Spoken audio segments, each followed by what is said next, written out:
Black necked stork, जिसे श्यामकंठी सारस भी कहा जाता है, एक क्षेत्रीय पक्षी है। इसे एक विस्तृत आवास चाहिए होता है और ये केवल एक बड़ी स्वस्थ दलदल भूमि में ही रहता है।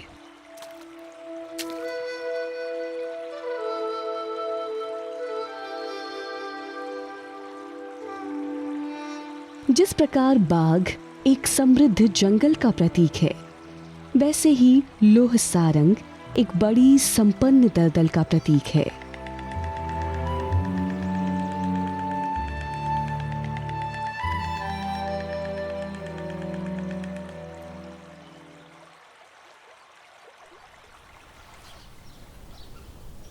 हमारी कहानी ऐसी ही एक बड़ी और स्वस्थ दलदल से जुड़ी है, जो बसी है गुजरात के व्यस्त शहर जामनगर की सरहद पर।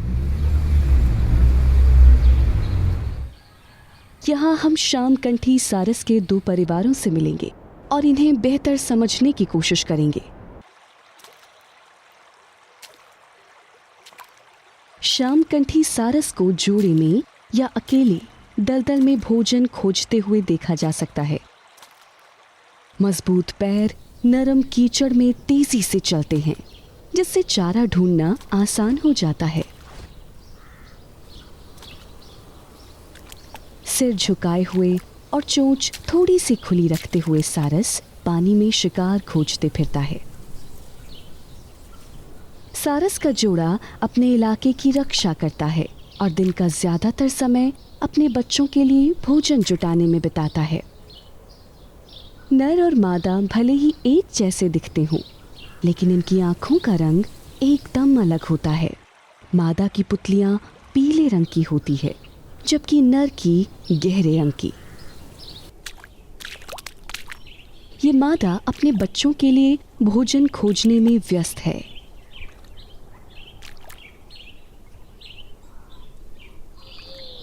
यहाँ घोंसले में नर शिकारियों से चूजों का रक्षण कर रहा है।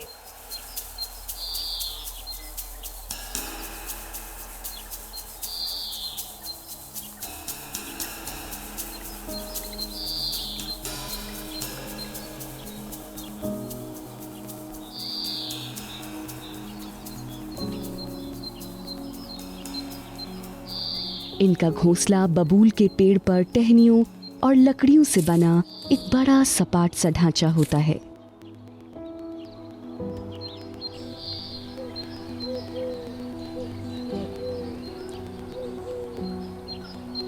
ये दो चूजे उड़ना सीख रहे हैं।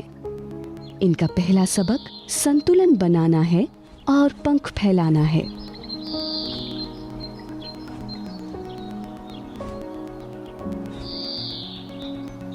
ये जोड़ा पिछले कुछ वर्षों से यहीं इन खेतों में ही घोंसला बना रहा है।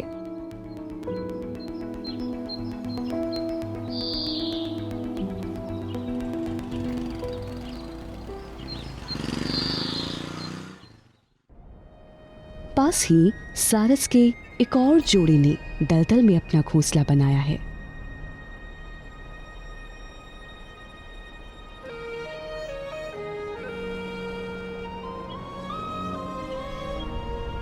ये चूजे बड़े हो गए हैं, जो उड़ने और अपने आसपास की दुनिया टटोलने के लिए लगभग तैयार हैं।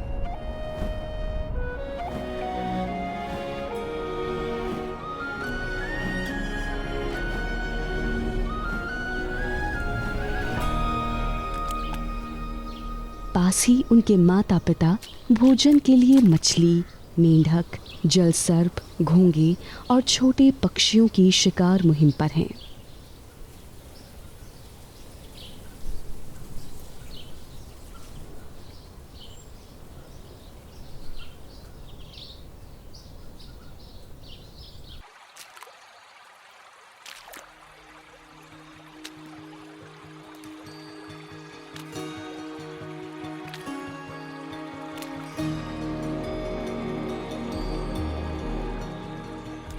अपना झोला भरते ही वे भोजन लेकर घोंसले में लौट आएंगे।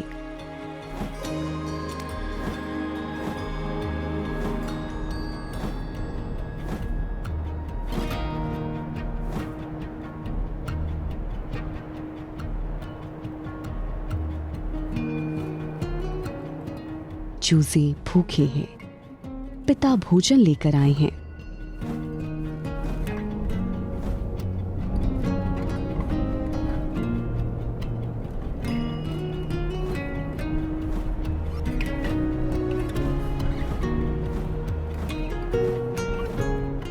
दूर से बच्चों को खिलाने की ये तकनीक भ्रामक लग सकती है, लेकिन भूखे चूजों को तृप्त करने के लिए यहाँ पर्याप्त खाद्य है, क्योंकि नर ने अपने अन्नपुट में जमा किया हुआ अधपचा खाना उगल दिया है।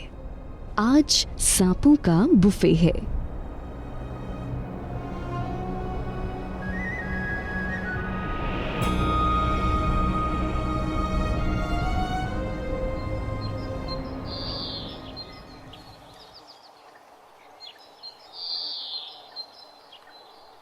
यहाँ पेड़ पर भी भोजन का समय हो चुका है।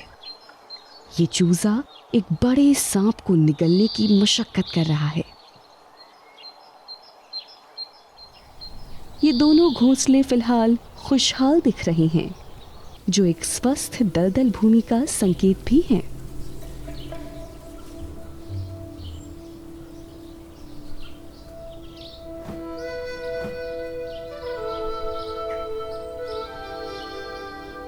श्यामकंठी सारस बड़ी प्राकृतिक दलदलों के बिना नहीं रह सकते। ढांचागत विकास के लिए इन आवासों का विनाश तथा अत्यधिक महागिरी और अवैध शिकार का सीधा असर इन सारसों पर पड़ेगा।